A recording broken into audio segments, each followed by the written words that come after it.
1963 November 22 America ஃபுல்லா ஒரு normal day மாதிரி தான் ஸ்டார்ட் ஆகுது.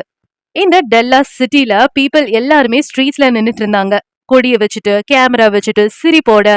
ஏன் அப்படின்னா the president of the United State John F Kennedy டெல்லாஸ்க்கு விசிட் பண்ண போறாரு. ஆனா சில நிமிஷங்கள நடக்க போற இன்சிடென்ட் ஒரு மறக்க முடியாத வேர்ல்ட் ஹிஸ்டரியை ஏற்படுத்திட்டு போயிருச்சு.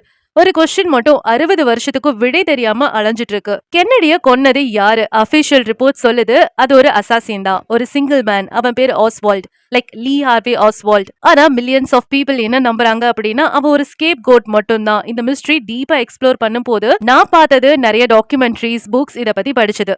சோ இந்த வீடியோல நம்ம பார்க்க போறது இந்த ஆஸ்வால்ட் அப்படிங்கிறவன் எப்படி ஜாயின் பண்ணா, அவங்க ஒர்க்குக்கு, இந்த மோட்டார்கேடோட ரூட் எப்படி சேஞ்ச் ஆச்சு, அண்ட் இந்த பில்டிங்குள்ள என்ன நடந்தது, கண்ணால பார்த்த சாட்சிகள் எல்லாம் என்ன சொல்றாங்க, இதுக்கு பின்னாடி மறைஞ்சிருக்க கான்ஸ்பிரசிஸ், அது எல்லாமே இந்த வீடியோல பார்க்கலாம். ஜான் எஃப் கென்னடி அப்படிங்கிறவரு அமெரிக்காவை சேஞ்ச் பண்ணவருன்னு சொல்லலாம். 1960 எலெக்ஷன் நடக்குது. அமெரிக்காவோட ஃபர்ஸ்ட் பிரசிடென்ட்ல ஒருத்தர் தான் ஜான் எஃப் கென்னடி. ரொம்ப இளமையா, சரிஸ்மேட்டிக்கா, அவர் பேசுறதே ரொம்ப பவர்ஃபுல்லா இருக்குமா. சோ மக்கள் எல்லாம் அவரை த ஃபியூச்சர் ஆஃப் அமெரிக்கா அப்படின்னு சொல்லுவாங்க. ஆனா கென்னடி பிரசிடென்சி அப்படிங்கிறது சிம்பிள் எல்லாம் கிடையாது. அவர் இருந்த காலத்துல இந்த உலகம் ரொம்ப டேஞ்சரஸ் ஃபேஸ்ல இருந்ததா சொல்றாங்க. அந்த டைம்ல தான் யுனைடெட் ஸ்டேட்டுக்கும் சோவியத் யூனியனுக்கும் கோல்டு வார் நடந்துட்டு இருந்துச்சு. இந்த உலகம் லிட்ரலா நியூக்ளியர் வார் எட்ஜ்ல தான் நின்னுட்டு இருந்தது. எஸ்பெஷலி 1962ல நடந்த கியூபன் மிசைல் கிரைசிஸ்னால. அந்த டைம்ல Kennedy and Soviet leader Nikita almost ஒரு நியூக்ளியர் வாரையே ஏற்படுத்திருப்பாங்க. ஆனா எப்படியோ கென்னடி அதை மேனேஜ் பண்ணி நிறுத்திட்டாரு. இன்டர்நேஷனலி அவர் ரொம்ப பவர்ஃபுல்லான லீடர். ஆனா அமெரிக்காக்குள்ள ரொம்ப பவர்ஃபுல்லான குரூப்ஸ் எல்லாம் அவரை அப்போஸ் பண்ணிட்டு இருந்தாங்க. எக்ஸாம்பிளுக்கு சிஏஏ கூட கான்ஃபிளிக்ட் இருந்தது, மாஃபியா கூட, இந்த ஆன்டி கம்யூனிஸ்ட் குரூப் இருக்காங்கல்ல அவங்க கூட. பொலிட்டிக்கல் எனிமீஸ் அவருக்கு நிறையவே இருந்தாங்க. சில ஹிஸ்டோரியன்ஸ் என்ன சொல்றாங்க அப்படின்னா கென்னடி வந்துட்டு அவருக்கான பவர்ஃபுல் எனிமியை அவர் தான் கிரியேட் பண்ணாரு. சோ அங்கதான் கான்ஸ்பிரசி தொடங்குது. லீ ஹார்வே ஆஸ்வால்ட் அவன் தான் கென்னடியை கொன்னாருன்னு சட்டபூர்வமா நிரூபிக்கப்பட்டது. இந்த ஆஸ்வால்ட் இருக்கார் இல்லையா, அவரோட லைஃப் ரொம்ப ஸ்ட்ரேஞ்ச். அவரு முன்னாடி யுஎஸ் மெரீன்ல ஒர்க் பண்ணிட்டு இருந்தாரு. சோவியத் யூனியன் இருக்கு இல்லையா, அவங்கள டிஃபெக்ட் பண்ணுவாரு. லேட்டரா அமெரிக்காக்கு திரும்பி வந்தவர். இமேஜின் பண்ணுங்க, கோல்டு வார் டைம்ல சோவியத் யூனியனுக்கு போய் வாழ்ந்துட்டு திரும்பி வந்த பர்சன், ஆல்ரெடி சஸ்பீஷியஸ் ப்ரொஃபைல் இருக்கிறவர். சோ இந்த டாக்குமெண்ட்ரியில காமிக்கிற போட்டோஸ், இந்த வீடியோஸ்ல காமிக்கிற போட்டோஸ் எல்லாத்துலயும் இந்த ஆஸ்வால்ட் அப்படிங்கிற ரொம்ப ஃபேமஸான பிக்சர் இருக்கும். ஒரு கையில ரைஃபிள் வச்சுட்டு, இன்னொரு கையில கம்யூனிஸ்ட் நியூஸ் பேப்பர் வச்சுட்டு. இந்த போட்டோ தான் பிற்காலத்துல one of the most controversial எவிடன்ஸா மாறுச்சு. ஆனாலும் எக்ஸ்பர்ட் என்ன சொல்றாங்கன்னா இந்த போட்டோ எல்லாம் ஃபேக் அப்படிதான் சொல்றாங்க. டெல்லாஸ் சிட்டில இருக்க ஒரு simple warehouse building, but ஹிஸ்டரியில ரொம்ப ஃபேமஸ் ஆயிடுச்சு. Texas school book depository. So இந்த பில்டிங்ல ஸ்கூலோட டெக்ஸ்ட் புக்ஸ் எல்லாம் இருக்கு இல்லையா, அதை ஸ்டோர் பண்ணி வைப்பாங்க. 1963 அக்டோபர்ல ஆஸ்வால்ட் இங்க ஜாயின் பண்ணாரு. கோஇன்சிடென்ஸா இல்ல பார்ட் ஆஃப் அ பிளான் அப்படியான்னு தெரியல. கான்ஸ்பிரசி ரிசர்ச்சர்ஸ் சொல்றது என்ன அப்படின்னா ஆஸ்வால்ட் வந்துட்டு இன்டென்ஷனலா அங்க வேலைக்கு சேர்க்கப்பட்டாரு. ஏன் அப்படின்னா கென்னடியோட மோட்டார்கேட் ரூட் லேட்டரா வந்துட்டு மாறினது இந்த பில்டிங் பக்கத்துல தான். நவம்பர் 22 மார்னிங் பிரசிடென்ட் கென்னடி டெல்லாஸை விசிட் பண்ண போறாரு. ஆயிரக்கணக்கான மக்கள் ஸ்ட்ரீட்ல நின்னுட்டு இருந்தாங்க. ஓபனா கார்ல கென்னடி டிராவல் பண்ணாரு, அவரோட வைஃப் கூட, அதாவது ஜாக்லின் கென்னடி கூட. இந்த மோட்டார்கேட் ரூட் வந்து இனிஷியலா டிஃபரெண்டா இருந்தது, பட் லாஸ்ட் மினிட்ல ரூட் சேஞ்ச் பண்ணிட்டாங்க. அண்ட் கெஸ் வாட், புது route Texas school book depository building இருக்கு இல்லையா, அதுக்கு டைரக்டா போறது. இது கோஇன்சிடென்ஸா இல்ல வேற ஏதாவது கான்ஸ்பிரசி தியரி. கரெக்டா மதியானம் 12 மணி மோட்டார்கேட் அந்த பிளாசாவை ரீச் ஆகுது. சடனா ஒரு ஷாட் சவுண்ட், பிரசிடென்ட் ஷூட் பண்ணிட்டாங்க. அப்ப அவரு கொலாப்ஸ் ஆகுறாரு. இந்த உலகமே ரொம்ப ஷாக்கிங்கா ஆயிடுச்சு. இது கண்ணால பார்த்தவங்களே கன்ஃபியூஸ் ஆகுற அளவுக்கு அங்க நடந்தது. சிலர் சொல்றாங்க இந்த புக் டெபாசிட்டரி பில்டிங் குள்ள இருந்து தான் அந்த புல்லட் வந்துச்சு. இன்னும் சிலர் சொல்றாங்க இந்த புல்லுல யாரோ நின்னுட்டு இருந்தவங்க தான் ஷூட் பண்ணாங்க. இன்னொன்னு ஃபேமஸ் ஆனது கிராசிக் நால். இந்த கான்ட்ராடிக்ஷன் தான் ஒரு பெரிய கான்ஸ்பிரசி உருவாக்குச்சு. போலீஸ் இமீடியட்டா சர்ச் பண்ணாங்க இந்த Texas school book depository building குள்ள 6th ஃப்ளோர்ல. இந்த பாக்ஸஸ் எல்லாம் அரேஞ்ச் பண்ணிருந்தது லைக் அ ஸ்னைப்பர் பொசிஷன்ல. உள்ள அவங்க என்ன கண்டுபிடிக்கிறாங்க, ரைஃபிள், புல்லட் ஷெல். இந்த ரைஃபிள் யாருதுன்னு பார்த்தா லீ ஹார்வே ஆஸ்வால்டோடது. ஆனா அங்க வந்து இன்னொரு மிஸ்ட்ரி என்ன தெரியுமா, நிறைய பேர் பார்த்ததா சொல்றாங்க இதுக்குள்ள வேற ஒரு மனுஷன் இருந்தான் அப்படின்னு. ஐ மீன் இந்த பில்டிங்குள்ள வேற ஒரு மனுஷன் இருந்தான். போலீஸ் ஆஸ்வால்ட மூவி தியேட்டர்ல அரெஸ்ட் பண்றாங்க. அப்போ ரிப்போர்ட்டர்ஸ் எல்லாம் கேக்குறாங்க. அப்போ ஆஸ்வால்ட் என்ன சொல்றாருன்னா நான் வெறும் ஸ்கேப் கோட் மட்டும் தான் அப்படின்னு. அப்போ இதுக்கு பின்னாடி யார் இருக்காங்கன்னு நம்மளுக்கு தெரியணும் இல்லையா. அண்ட் இந்த ட்ரையல் வருது. இவரை அரெஸ்ட் பண்ணிட்டு போலீஸ் ஸ்டேஷன் கூப்பிட்டு போறாங்க இல்லையா, போலீஸ் ஸ்டேஷன்ல ஆஸ்வால்ட் வந்துட்டு கொல்லப்படுறாரு. அது எல்லாத்தையும் இன்னும் சந்தேகத்துக்குள்ளாக்குது. இதுதான் நடந்தது 60 வருஷத்துக்கு அப்புறம். இந்த assassination of John F Kennedy அப்படிங்கிறது ஒரு மிஸ்ட்ரியா தான் இருந்துட்டு இருக்கு. இந்த அசாசினேஷன் நடக்கும் போது நிறைய பேர் பயந்துட்டு இருக்கும் போது ஒருத்தன் மட்டும் ஆக்சிடென்டா அந்த என்டையர் ஈவென்ட்டையும் ரெக்கார்ட் பண்ணியிருந்தான். அவன் பேரு ஏப்ரஹாம் ஜெப்ரூடர். ஜெப்ரூடர் வந்து புல் அதிகமா இருக்கிற இடத்துல தான் நின்னுட்டு இருந்தாரு, ஒரு சின்ன கேமரா வச்சுட்டு. அவரு இந்த பிரசிடென்ஷியல் மோட்டார்கேட வீடியோ எடுத்துட்டு இருந்தாரு. ஃபர்ஸ்ட் எல்லாம் நார்மலா இருந்தது, எல்லாரும் சிரிச்சுட்டு கையாட்டிட்டு, அண்ட் சடனா இந்த ஷாட் ஃபயர் ஆனதுக்கு அப்புறம் இந்த கென்னடியோட தலை வயலண்டா மூவ் ஆச்சு. கேமரா அது ரெக்கார்ட் பண்ணிட்டு இருந்தது. சோ இந்த ஃபுட்டேஜ் தான் ரொம்ப ஃபேமஸ் ஆச்சு ஜெப்ரூடர் ஃபிலிம் அப்படின்னு. இது கூட மோஸ்ட் அனலைஸ்டு வீடியோ இன் ஹிஸ்டரின்னு சொல்லப்படுது. இந்த எக்ஸ்பர்ட்ஸ் எல்லாம் வந்துட்டு ஃப்ரேம் பை ஃப்ரேமா பாக்குறாங்க. அப்பதான் அவங்க ஒரு ஸ்ட்ரேஞ்சான விஷயத்த நோட் பண்றாங்க. கென்னடியோட தலை பேக்வார்ட்ல ஸ்னாப் பண்ணப்படுது. சில ரிசர்ச்சர்ஸ் சொல்றாங்க ஒருவேளை இந்த பில்டிங்க்கு பின்னாடி இருந்து புல்லட் வந்துச்சு அப்படின்னா அவரோட தலை முன்னாடி நகரணும். ஆனா இந்த வீடியோல அதுக்கு ஆப்போசிட்டா இருக்கு. ஒருவேளை இந்த புல்லட் ஷாட் முன்னாடி இருந்து வந்துச்சு அப்படின்னா ஆஸ்வால்ட் மட்டும் இதுக்கு காரணமா இருக்க மாட்டான், இதுக்கு பின்னாடி வேற ஒருத்தர் இருப்பான். கிராசி நால் தியரி கேள்விப்பட்டிருக்கீங்களா? இந்த அசாசினேஷன் நடந்ததுக்கு பக்கத்துல ஒரு சின்ன ஹில் இருந்தது. பார்த்தவங்க எல்லாமே பின்னாடி இந்த ஹில் என்ன சொல்லுவாங்கன்னா கிராசி நால். இந்த ஷூட் பண்ற சவுண்ட் கேட்டதுக்கு அப்புறம் இத பார்த்தவங்க எல்லாம் இந்த ஹில்லுக்கு ஓடி போனாங்க. எல்லாரும் சொல்றாங்க இந்த கன் சவுண்ட் வந்து இந்த சைட்ல இருந்து தான் வந்ததுன்னு. இன்னும் சிலர் சொல்றாங்க இங்க ஃபென்ஸ் இருக்கும் இல்லையா, அதுக்கு பின்னாடி புகை வந்தது நாங்க பார்த்தோன்னு. இன்னொரு லேடி சொல்றாங்க இது ஹில்லு கிட்ட இருந்து தான் வந்தது நான் பார்த்தேன். அண்ட் இன்னொருத்தர் சொல்றான் ஒரு வுடன் ஃபென்ஸ் இருக்கு இல்லையா, அதுக்கு பின்னாடி ஒருத்தர் ரைஃபிள் வச்சுட்டு வந்தா நான் பார்த்தேன். ஆனா ஸ்ட்ரேஞ்ச்லி போலீஸ் அங்க கன் வச்சிருக்கிற யாரையுமே கண்டுபிடிக்கல. அவங்க நினைச்சாங்க மேபி ஒரு செகண்ட் ஷூட்டர் அங்க ஒளிஞ்சிட்டு இருக்கலாம் அப்படின்னு.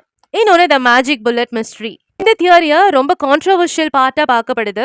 According to the official investigation ஒரு புல்லட் இம்பாசிபிளான விஷயத்த பண்ணுது. என்ன பண்ணுது? புல்லட் வருது, கரெக்டா அப்படியோட பேக்க ஹிட் ஆகி அது த்ரோட் வழியா எக்ஸிட் ஆகுது. அதுக்கப்புறம் டெக்சாஸ் கவர்னர் இருக்கார் இல்லையா, அவரோட ரிப்ஸ்குள்ள போகுது, அதை உடைக்குது, ரிஸ்ட உடைக்குது, அண்ட் ஃபைனலா அவரு கால்ல போய் நிக்குது. சோ அந்த கவர்னர் பேரு ஜான் கானலி. சோ இந்த இன்வெஸ்டிகேஷன் தான் என்ன சொல்றாங்க, கமிஷன் எக்ஸிபிட் 399. இந்த தியரி கேட்டுட்டு எல்லாரும் சிரிக்கிறாங்க அண்ட் சொல்றாங்க ஒரு சிங்கிள் புல்லட் வந்துட்டு இவ்ளோ டைரக்ஷன் மாறி போகாது, அதனாலதான் இது எல்லாரும் த மேஜிக் புல்லட் அப்படின்னு சொல்றாங்க. அசாசினேஷனுக்கு அப்புறம் கவர்மெண்ட் வந்துட்டு ஒரு ஸ்பெஷல் இன்வெஸ்டிகேஷன் குரூப்பை ஃபார்ம் பண்ணுது. அதுதான் வாரன் கமிஷன். இந்த கமிஷனை நடத்தினது ஏர்ல் வாரன். 10 மாசம் இன்வெஸ்டிகேஷனுக்கு அப்புறம் அவங்க ரிப்போர்ட்டை ரிலீஸ் பண்றாங்க. அவங்களோட கன்க்ளூஷன் சிம்பிள், அசாசின் வந்து லீ ஹார்வே ஆஸ்வால்டு தான், அவன் தனியா தான் பண்ணியிருக்கான் அப்படின்னு சொல்லி கேஸ் க்ளோஸ் பண்ணிடுறாங்க. ஆனா மில்லியன்ஸ் ஆஃப் அமெரிக்கன்ஸ் இதை நம்பவே இல்ல. அவங்க என்ன நினைச்சாங்கன்னா இவ்ளோ விட்னஸ் இருக்கும் நாங்க கண்ணால பார்த்தவங்க, எப்படி அவங்க கேஸ க்ளோஸ் பண்ணலாம் அப்படின்னு. ஆஸ்வால்டோட டெத் பார்த்தோம் அப்படின்னா கென்னடி இறந்து 2 நாளுக்கு அப்புறம் ஆஸ்வால்ட் போலீஸோட கஸ்டடியில தான் இருக்கான். சோ இந்த உலகமே இந்த லைவ் நியூஸ். திடீர்னு ஒரு நம்ப முடியாத ஒரு விஷயம் நடக்குது. ஒரு நைட் கிளப் ஓனர் சடனா முன்னாடி வந்து ஆஸ்வால்ட ஷூட் பண்றாரு. அவன் தான் ஜாக் ரூபி. இந்த ஆஸ்வால்ட் வந்துட்டு ட்ரையலுக்கு போறதுக்கு முன்னாடியே இறந்து போயிடுறான். அப்படின்னா என்ன அர்த்தம்? ஆஸ்வால்டுக்கு மட்டும்தான் இதுக்கு பின்னாடி இருக்கிற உண்மை தெரியும். இப்போ அவனும் இறந்து போயிட்டான். நிறைய பேர் நம்பினாங்க இது ஒன்னும் கோஇன்சிடென்ஸ் கிடையாது. இன்னொன்னு the mafia theory. The American mafia இருக்காங்க இல்லையா, டியூரிங் 1960ல மாஃபியா வந்துட்டு நிறைய சிட்டிஸ்ல நல்ல இன்ஃப்ளூயன்ஸ் பண்ணிட்டு இருந்தாங்க. சில ரிசர்ச்சர்ஸ் என்ன நம்புறாங்க அப்படின்னா இவங்க ஒரு காரணம் கென்னடி எலெக்ஷன்ல வின் பண்ணதுக்கு. ஆனா பின்னாடி என்னாச்சு, இந்த கென்னடியோட கவர்மெண்ட் இந்த ஆர்கனைஸ்ட் கிரைம் அகெயின்ஸ்டா அட்டாக் பண்ண ஆரம்பிச்சது. எஸ்பெஷலி அவரோட சொந்த brother Robert F Kennedy. So அவர் என்ன பண்றாரு, ஒரு மாசிவ் வார இந்த மாஃபியாக்கு அகைன்ஸ்டா லான்ச் பண்றாரு. இவரு கூட அவரோட பிரதர் இருக்காரு ராபர்ட் எஃப் கென்னடி. இது நிறைய பேரை கோவத்துக்குள்ளாக்குச்சு. இந்த மாஃபியா கென்னடிய பழி வாங்குறதுக்காக இப்படி பண்ணாங்கன்னு சொல்றாங்க. இன்னொரு பாப்புலர் தியரி CIA. இந்த கோல்ட் வார் டைம்ல இந்த CIA உலகத்துல நிறைய சீக்ரெட் ஆபரேஷன் பண்ணிட்டு இருந்தாங்க. சில ஹிஸ்டோரியன்ஸ் என்ன சொல்றாங்கன்னா கென்னடிக்கு இவங்க கூட கான்ஃபிளிக்ட் இருந்தது. Especially bay of pigs invasion சொல்லப்படுற இந்த இன்வேஷன் ஆஃப் கியூபா இருக்கு இல்லையா, அதுக்கப்புறம். சோ அந்த டிசாஸ்டருக்கு அப்புறம் கென்னடி ரிப்போர்ட்டட்லி என்ன சொல்றாருன்னா இவர் இந்த CIA-வை வந்து உடைக்கணும், அதனால இந்த இன்டெலிஜென்ஸ் ஆபீசர்ஸ் எல்லாம் இவருக்கு அகைன்ஸ்டா இப்படி பண்ணிருப்பாங்கன்னு சொல்றாங்க. இதுக்கான சாலிட் எவிடன்ஸ் எதுவும் கிடையாது, இருந்தாலும் சொல்றாங்க. Next the Cuban connection. ஒரு பாசிபிள் மோட்டிவ் அப்படின்னு பார்த்தா கியூபால இருந்து. அந்த டைம்ல த லீடர் ஆஃப் கியூபா யாருன்னா ஃபைடல் காஸ்ட்ரோ. அமெரிக்கா நிறைய டைம் அவரை அவரோட பவர்ல இருந்து ரிமூவ் பண்றதுக்கு ட்ரை பண்ணுச்சு. சில இன்வெஸ்டிகேட்டர்ஸ் என்ன நினைக்கிறாங்க அப்படின்னா ஒருவேளை கியூபன் ஏஜென்ட்ஸ் வந்துட்டு இவருக்கு அகைன்ஸ்டா ரிவெஞ்ச் எடுக்கணும்னு சொல்லிட்டு பண்ணிருப்பாங்களோ. ஒரு இன்ட்ரெஸ்டிங்கான விஷயம் என்னன்னா இந்த ஓஸ்வால்ட் இருக்கான்ல, அவன் வந்து கியூபாக்கு சப்போர்ட் பண்ணிட்டு இருந்தான். அவன் ஈவன் ப்ரோ கியூபா லீஃப்லெட்ஸ யுனைடெட் ஸ்டேட்ல டிஸ்ட்ரிபியூட் பண்ணிட்டு இருந்தான். இருந்தாலும் இதுக்கும் ப்ரூஃப் கிடையாது. பல வருஷங்களா நிறைய கவர்மெண்ட் ஃபைல்ஸ் இந்த அசாசினேஷனை வந்துட்டு சீக்ரெட்டா தான் வச்சிருந்திருக்காங்க. சோ 1990ல இந்த US கவர்மெண்ட் இத ரிலீஸ் பண்றேன்னு சொல்லி ப்ராமிஸ் பண்ணிருந்தாங்க. சோ ஆயிரக்கணக்கான டாக்குமெண்ட்ஸ் ஃபைனலா டீக்ளாசிஃபை பண்ணப்பட்டுச்சு. ஆனாலும் சில பார்ட்ஸ் வெளிய வரல. அப்பதான் எல்லாருக்கும் டவுட் வந்துச்சு. ஒருவேளை ஆஸ்வால்ட் தான் இது எல்லாத்தையும் தனியா பண்ணா அப்படின்னு சொன்னா ஏன் ஃபைல்ஸ் இன்னும் சீக்ரெட்டா வச்சிருக்கீங்க? 60 வருஷம் ஆச்சு. இன்னும் டிபேட் கண்டினியூ ஆயிட்டு தான் இருக்கு. சில பீப்பிள் அக்செப்ட் பண்ணிட்டாங்க இதுதான் அபிஷியல் ஸ்டோரின்னு. சிலர் இல்ல இதுக்கு பின்னாடி இருக்க உண்மை வெளிய வரலன்னு சொல்றாங்க. இத பத்தி புக்ஸ் வந்திருக்கு, ஃபிலிம்ஸ் வந்திருக்கு, இன்வெஸ்டிகேஷன்ஸ் வந்திருக்கு. ஆயிரக்கணக்கான ரிசர்ச்சர்ஸ் இன்னைக்கும் இந்த ஆன்சரை தேடிட்டு தான் இருக்காங்க. சோ இந்த ஃபயர் ஷாட் ஆன உடனே என்டையர் கிரவுடும் பேனிக் மோடுக்கு போயிருச்சு. எல்லாரும் கத்த ஆரம்பிச்சாங்க. சில பேர் எல்லாம் கிரவுண்ட்ல படுத்துட்டாங்க. சில பேர் அங்க இங்கயும் ஓடுறாங்க. சோ கெனடியோட கார் இமீடியட்டா ஸ்பீட் ஆச்சு. அந்த மோட்டார்கேட் வந்துட்டு ஹாஸ்பிட்டல் பக்கத்துல இருக்க ஹாஸ்பிட்டலுக்கு போச்சு. அந்த ஹாஸ்பிட்டல் தான் பார்க்லேண்ட் மெமோரியல் ஹாஸ்பிட்டல். ஹாஸ்பிட்டலுக்குள்ள டாக்டர்ஸ் எல்லாமே ட்ரை பண்றாங்க. ஆனா அந்த டேமேஜ் வந்துட்டு ரொம்ப சிவியரா இருந்தனால 1 மணிக்கு டாக்டர்ஸ் அபிஷியலா அனௌன்ஸ் பண்றாங்க இவர் இறந்துட்டாருன்னு. அமெரிக்கா அவங்களோட பிரசிடென்ட்டை இழந்து போச்சு. கெனடி இறந்து போய் சில மணி நேரத்துக்குள்ள கவர்மெண்ட் கண்டினியூ ஆகணும் இல்லையா? அதனால வைஸ் பிரசிடென்ட் இம்மீடியட்டா அந்த பதவியில உட்கார வச்சாங்க. அவங்க தான் லிண்டன் பி ஜான்சன். ஒரு மோஸ்ட் ஃபேமஸ் இமேஜஸ் இன் ஹிஸ்டரின்னு சொல்லலாம். அதாவது இந்த ஜான்சன் வந்துட்டு பதவி ஏற்கிறது. அவர் பக்கத்துல இருக்கிறது இந்த ரத்தக்கரையோட இருக்க அவரோட வைஃப் ஜாக்லின் கென்னடி. இது எங்க நடக்குது அப்படின்னா பிளேன்ல தான். சோ இந்த அட்மாஸ்பியர் பிளேனுக்குள்ள ரொம்ப சைலண்டாவும் ரொம்ப ஹெவியாவும் இருந்தது. அமெரிக்கா ஃபியூ ஹவர்ஸ்ல சேஞ்ச் ஆயிடுச்சு. சோ போலீஸ் இமீடியட்டா அந்த பில்டிங் எல்லாம் சுத்தி நிக்குது. அந்த பில்டிங் தான் டெக்சாஸ் ஸ்கூல் புக் டெபாசிட்டரி சொல்லியிருந்தேன் இல்லையா? நிறைய விட்னஸ் இருந்தாலும் ஒரு விட்னஸ் வந்துட்டு ரொம்ப ஃபேமஸ் ஆச்சு. அதான் அம்ப்ரெல்லா மேன். இமேஜின் பண்ணி பாருங்க. அது ஒரு சன்னி டே இன் டெல்லாஸ்ன்னு வச்சுக்கலாம். ஆனா ஒருத்த மட்டும் கருப்பு கொடைய வச்சுட்டு மழையும் இல்ல கிளவுட்ஸும் இல்ல ஜஸ்ட் அம்ப்ரெல்லா வச்சுட்டு சுடுற டைம் அவனோட கொடைய ரொம்ப ஸ்ட்ரேஞ்சா நகர்த்திட்டு இருந்தான். சிலர் என்ன சொல்றாங்க அப்படின்னா அவன் வந்து சிக்னல் கொடுத்தான் அந்த ஷூட் பண்றவனுக்கு அப்படின்னு. ஆனா சில வருஷங்களுக்கு அப்புறம் அந்த மனுஷனே முன்னாடி வந்து சொல்றான் அது ஜஸ்ட் ஒரு ப்ரொடெஸ்ட் சிம்பிள் தான். இன்னொன்னு the man with the badge. ஒருத்தர் பார்த்ததா சொல்றது என்ன அப்படின்னா பேட்ஜ் குத்துன ஒரு போலீஸ் தான். அவன் வந்து இந்த கிராசி ஹில் இருக்கு இல்லையா அதுக்கு பின்னாடி தான் இருந்தான். அவன் எல்லாத்தையும் தள்ள சொன்னான். அதுக்கப்புறம் லேட்டரா இன்வெஸ்டிகேட் பண்ணதுக்கு அப்புறம் அப்படி ஒரு போலீஸ் ஆஃபீஸர் அபிஷியலா அந்த இடத்துல ஸ்டேஷன் பண்ணப்படவே கிடையாது.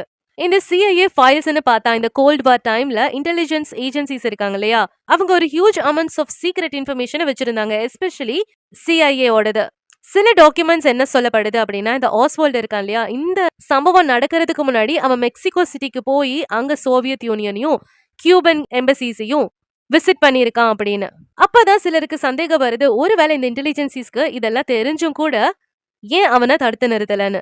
சில வருஷங்கள் கழிச்சு இந்த இன்வெஸ்டிகேஷன் திருப்பி ரீஓபன் ஆகுது. அது வந்துட்டு United states house select committee on assassination அதோட பேரு.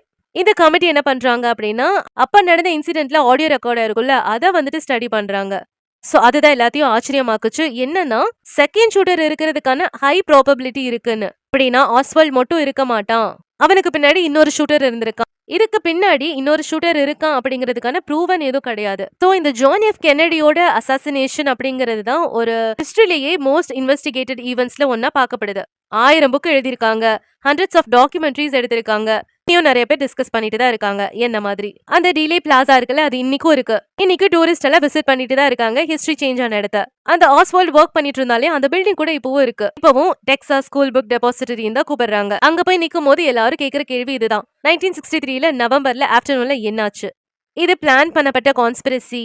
மேபி உண்மை எங்கேயாவது ஒளிஞ்சிருக்கலாம். சில டாக்குமெண்ட்ஸ்ல கூட இருக்கலாம். சோ இந்த உண்மை வெளியாகிற வரைக்கும் அவரை பத்தி பேசுறதான பேச்சு நிக்காதுன்னு நான் நம்புறேன். நீங்க இதை பத்தி என்ன நினைக்கிறீங்க? மறக்காம இந்த சேனல்